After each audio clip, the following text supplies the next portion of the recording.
Hello friends, इससे पहले वाले वीडियो में हमने एक्सरसाइज 3.2 के पहला क्वेश्चन का दोनों पार्ट कंप्लीट कर लिया था। लेकिन आज हम लोग सेकंड क्वेश्चन ना करके एक छोटा सा इंट्रोडक्शन क्लास करते हैं, ठीक है ना। एक छोटा सा क्या इंट्रोडक्शन क्लास करते हैं, जिससे हमारे आगे के जितने भी क्वेश्चंस रहेंगे वो इसी इंट्रोडक्शन से बेस्ड रहेंगे, ठीक है ना। तो जैसे कि हम लोग जानते हैं कि हमारे जो वेरिएबल्स हैं, टोटल कितने वेरिएबल्स रहते हैं, 3 वेरिएबल्स है, जैसे कि a1/a2, b1/b2 एंड c1/c2, ठीक है।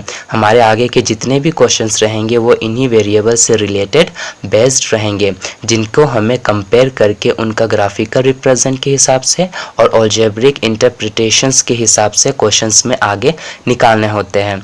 जैसे कि हमें 2 इक्वेशन दिए रहेंगे, for example 2x + 9y - 5 = 0 and 3x + 4y - 10 = 0। Equations कैसे भी रहेंगे, ठीक है। ये फर्स्ट ले लेते हैं, इसको हम लोग सेकेंड मान लेते हैं। जैसे कि हमारा a1 और a2 कौन सा होगा, तो हमारा जो फर्स्ट इक्वेशन है, फर्स्ट इक्वेशन का जो फर्स्ट है जैसे कि 2, वो हो जाएगा हमारा a1। जो 9 है +9 है वो हम लोग का हो जाएगा b1, और जो -5 है वो हम लोग का हो जाएगा c1। तो a1 b1 c1 पता चल गया। वैसे ही जो हमारा सेकेंड इक्वेशन है, जिसमें से जो नीचे वाला 3 है वो हो जाएगा a2, 4 हो जाएगा हमारा b2 एंड जो -10 है वो हो जाएगा हमारा c2। तो हमें a1/a2, b1/b2 एंड c1/c2 का पता चल गया, ठीक है ना। तो उसी के बेस में हमें क्या करना पड़ेगा, रेशियोज़ को कंपेयर करने पड़ेंगे। डेट मीन्स कि on comparing the ratios we need to find out the graphical representation and algebraic interpretations, okay। so comparing the ratios, कैसे compare करेंगे ratios को मैं आपको बताता हूँ। जैसे कि हमारा a1/a2 है, पहला कंडीशन क्या बोलता है उसकी ओर चलते हैं। a1/a2 जो है वो अगर b1/b2 के इक्वल नहीं होता है, डेट मीन्स कि जो हमारा a1/a2 क्या आ रहा है, 2/3 आ रहा है, और b1/b2 क्या आ रहा है, 9/4 आ रहा है। तो आप खुद बताइए कि 2/3 is equal to 9/4? Definitely it is not equal, ठीक है ना। तो वही कंडीशन यहाँ पे लग रहा है कि अगर a1/a2 जो है वो b1/b2 के इक्वल नहीं होगा, तो डेफिनेटली श्योरली c1/c2 भी इक्वल नहीं होंगे। डेट मीन्स कि जो हमें ग्राफ मिलेगा वो कैसा ग्राफ मिलेगा, हमारा इंटरसेक्ट ग्राफ मिलेगा। डेट मीन्स कि जो लाइनें रहेंगी वो एक दूसरे को इंटरसेक्ट करेंगी। डेट मीन्स कि जो पहला वाला इक्वेशन हो गया और जो दूसरा ये वाला इक्वेशन, पहला इक्वेशन का एक लाइन और दूसरे इक्वेशन का दूसरा लाइन, दोनों एक पर्टिकुलर लाइन में क्या करेंगे, इंटरसेक्ट करेंगे।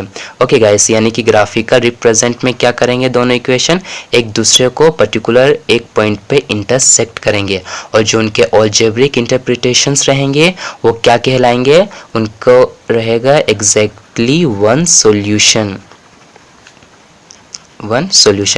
डेट मीन्स कि a1/a2 को हमने कंपेयर किया था रेशियोज़ के, जो b1/b2 से इक्वल नहीं है, उनका जो ग्राफिकल रिप्रेजेंट होता है वो इंटरसेक्ट होगा और उनके एग्जैक्टली 1 सॉल्यूशन होंगे। कितने सॉल्यूशन होंगे, एग्जैक्टली 1 सॉल्यूशन होंगे।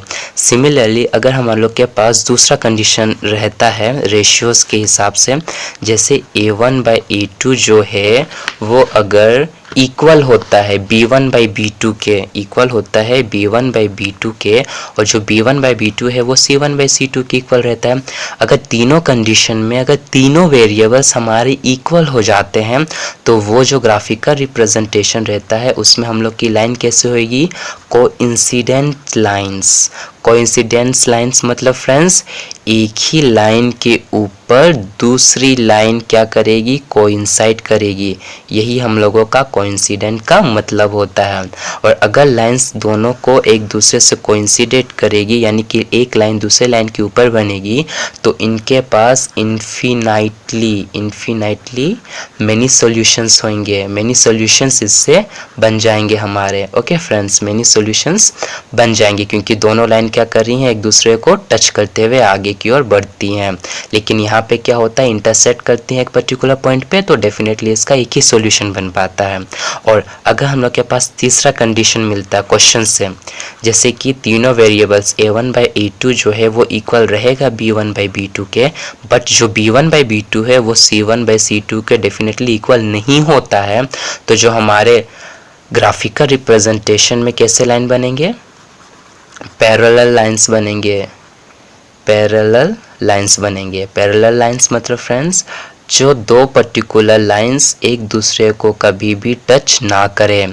हमने फर्स्ट के केस में क्या किया था, एक पर्टिकुलर पॉइंट पे मिल रहा था, दूसरे में दोनों एक ही साथ कोइंसिडाइड कर रहे हैं, दैट मीन्स कि मिलते हुए चल रहे हैं, एक के ऊपर एक हो रहा है।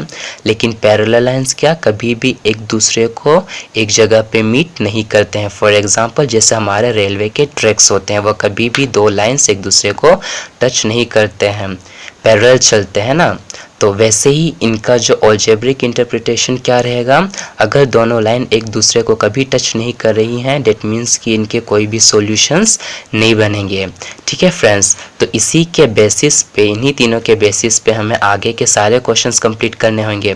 मैं एक बार वापस रिपीट करता हूँ, अगर हमें वेरिएबल्स दिए रहेंगे, 3 वेरिएबल्स दिए रहेंगे, a b c के 2 इक्वेशंस रहेंगे, जिससे कि हमें पता करना पड़ेगा a1 b1 c1 and a2 b2 c2।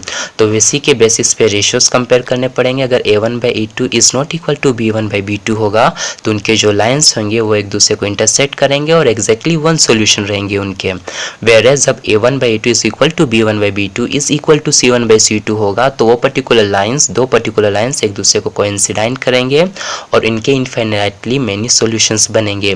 और जो तीसरा लास्ट है वो a1/a2 is equal to b1/b2 but b1/b2 is not equal to c1/c2 होगा, तो ऐसे कंडीशन में हमारे लाइंस पैरेलल लाइंस बनेंगे जिनके एक भी सॉल्यूशन नहीं बनेंगे। ठीक है फ्रेंड्स, थैंक यू।